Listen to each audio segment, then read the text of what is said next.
ব্যালকনিতে অনির্বাণবাবুর বডি পাওয়া গেছিল সেটা খুব একটা লম্বা নয়। রুদ্রদা ভালো করে একবার চারিদিক দেখে নিল। ব্যালকনির সামনে একটা বাড়ির পেছন দিকের বাগান, তার পাশেই রয়েছে একটা জানালার কার্নিশ, আর পাশেই অনেকটা দূরে লম্বা পাইপ। না, এদিক দিয়ে তো বেরিয়ে যাওয়া সহজ হবে না, রুদ্রদা বিড়বিড় করে বলল। ওখানকার কাজ শেষ করে আমরা এরপর এলাম একতলায় দেবলীনার ঘরে। দেবলীনাও খানিক ধাতস্থ হয়ে ততক্ষণে ঘরে প্রবেশ করেছে। ঘরটা ছিমছাম, কম আসবাব। একপাশে আলমারি, একটা ছোট্ট টেবিলে কিছু ডায়েরি ও খাতাপত্র।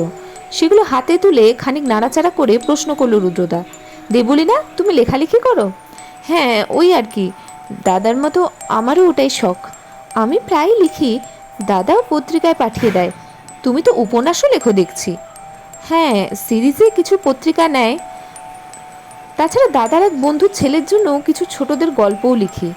রুদ্রদা অতঃপর দেবলীনার কাছ থেকে ওর লেখার ডায়েরি চেয়ে নিল। এত দুঃখের মধ্যেও ওর লেখা কেউ পড়বে ভেবে দেবলীনা বোধহয় একটু খুশি হলো মনে মনে।